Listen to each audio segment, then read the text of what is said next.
thank you, Cathaoirleach, and thank you, Deputies. The programme for government states that climate change is the single greatest threat facing humanity and commits the government to react comprehensively and imaginatively to the challenge in a manner which ensures that we achieve a rapid reduction in and then a reversal of our impact on the climate. Climate change means the fossil fuel-based economic model is no longer fit for purpose, and we must make the necessary structural changes to break the link between fossil fuels and economic progress. The measures proposed by the Deputies would represent significant changes in policy, and they would have significant negative effects on key national objectives on the environment, climate action and energy. The Government is opposing the Deputies' motion and is proposing a counter-motion which notes that the Government's policy on oil and gas exploration has been clearly articulated through the Programme for Government, underpinned by the Climate Action and Low Carbon Development Amendment Act 2021. The policy and legislative framework sets out that while existing authorisation holders may seek to apply to progress through the various stages in the petroleum exploration process, no new applications for oil or gas can be considered.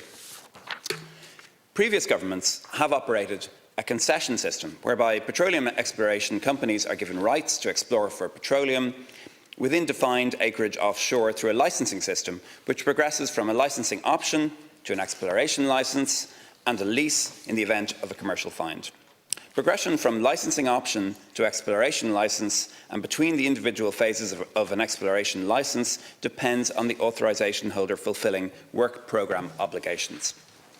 Industry carries the financial risk associated with such exploration, and fiscal terms have been designed to strike the necessary balance between attracting the high-risk exploration investment necessary to prove the potential of the Irish offshore and maximising the return to the state from Ireland's natural resources. Since exploration began in the Irish offshore, 4 commercial gas discoveries, Kinsale Head, Ballycotton, Seven Heads and Corrib, have been made. While there have been some discoveries of oil in the Irish offshore, to date none of these have been declared commercial. In the interest of transparency and in accordance with Section 57 of the Petroleum and Other Minerals 1960 Act, the Minister is required to present to the Houses of the Oireachtas a 6-monthly report on petroleum exploration and development in Ireland. This report sets out the particulars of all authorisations granted by the Minister that are current during the reporting period, and this includes the amount of money relating to petroleum exploration and development collected by the Minister during the reporting period and other information relating to petroleum exploration and development in Ireland. In addition, an acreage report setting out the position of each authorisation and a concession map is published every quarter on the Department's website. The Government is reducing the reliance of every sector of our society on fossil fuels. The Programme for Government committed us to ending the issuing of new licences for the exploration and extraction of gas on the same basis as the 2019 Government decision in relation to oil exploration and extraction. This has been given statutory effect in Section 21 of the Climate Action and Low Carbon Development Amendment Act 2021, which prohibits the issuing of new extraction licences for oil and gas. There is no argument for reconsidering the ban on new offshore oil and gas exploration. A revised petroleum policy statement will be published in the coming months to reflect the current Government position. It will also give clarity to stakeholders on the position regarding authorisations into the future. A transition to renewables is the only way to progress, and the proposed change set out in the motion would only distract from this. Whilst no new authorisations for new exploration will be granted, existing authorisations are unaffected by the change, and they can continue to apply through the licensing stages until they reach a natural conclusion, which may include expiry, relinquishment or production.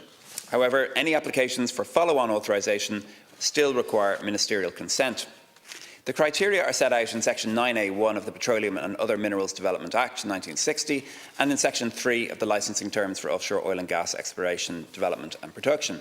And they include the technical competence of the applicant, the financial resources available to it in order to undertake the work programme, and any other commitments pursuant to the relevant petroleum authorisation.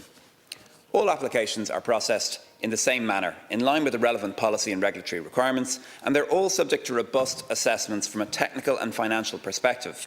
The timelines associated with processing applications can vary depending on the nature of the applications in order to complete such assessments. The application for a lease undertaking referenced in the private member's motion is being considered under a robust assessment process by the Department of Environment, Climate and Communications in line with the criteria that I referenced earlier. It's important to note that licence applications assessment process is informed only by financial, technical and environmental considerations, and not by energy security or broader energy policy matters. The Department does not publish or discuss information on individual applications whilst they are under consideration.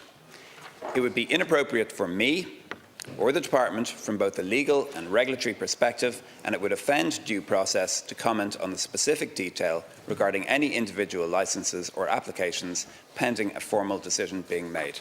Gura Magwith.